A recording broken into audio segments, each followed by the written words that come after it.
Whatever hour you woke, there was a door shutting. From room to room they went, hand in hand, lifting here, opening there, making sure, a ghostly couple. "Here we left it," she said. And he added, "Oh, but here too." "It's upstairs," she murmured. "And in the garden," he whispered quietly, "they said, or we shall wake them." "But it wasn't that you woke us." "Oh, no. They're looking for it. They're drawing the curtain, one might say, and so read on a page or two.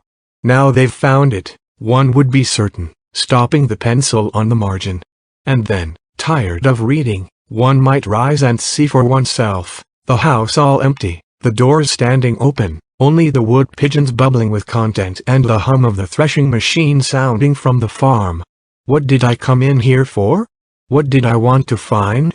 My hands were empty. Perhaps it's upstairs then? The apples were in the loft. And so down again, the garden still as ever, only the book had slipped into the grass. But they had found it in the drawing room. Not that one could ever see them. The window panes reflected apples, reflected roses. All the leaves were green in the glass. If they moved in the drawing room, the apple only turned its yellow side. Yet, the moment after, if the door was opened, spread about the floor, hung upon the walls, pendant from the ceiling, what? My hands were empty. The shadow of a thrush crossed the carpet. From the deepest wells of silence the wood pigeon drew its bubble of sound. Safe, safe, safe, the pulse of the house beat softly. The treasure buried. The room the pulse stopped short. Oh, was that the buried treasure? A moment later the light had faded. Out in the garden then? But the trees spun darkness for a wandering beam of sun. So fine, so rare, coolly sunk beneath the surface the beam I sought always burned behind the glass. Death was the glass. Death was between us. Coming to the woman first, hundreds of years ago, leaving the house, sealing all the null windows. The rooms were darkened. He left it, left her, went north, went east, saw the stars turned in the southern sky. Sought the house, found it dropped beneath the downs. Safe, safe, safe, the pulse of the house beat gladly. The treasure yours. The wind roars up the avenue. Trees stoop and bend this way and that. Moonbeams splash and spill wildly in the rain. But the beam of the lamp falls straight from the window. The candle burns stiff and still.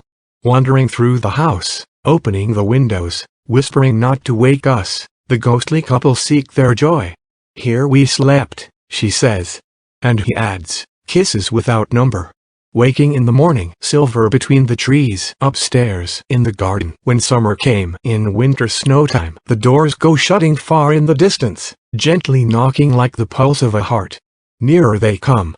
Cease at the doorway. The wind falls, the rain slides silver down the glass.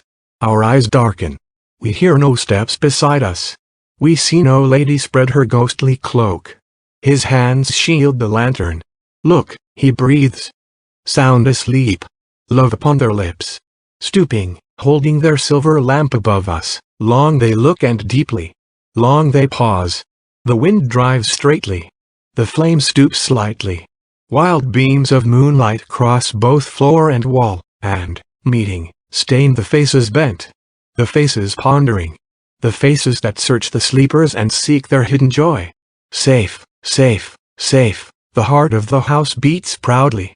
Long years, he sighs. Again you found me. Here, she murmurs, sleeping. In the garden reading. Laughing, rolling apples in the loft. Here we left our treasure stooping, their light lifts the lids upon my eyes. Safe, safe, safe. The pulse of the house beats wildly. Waking, I cry, oh, is this your buried treasure? The light in the heart.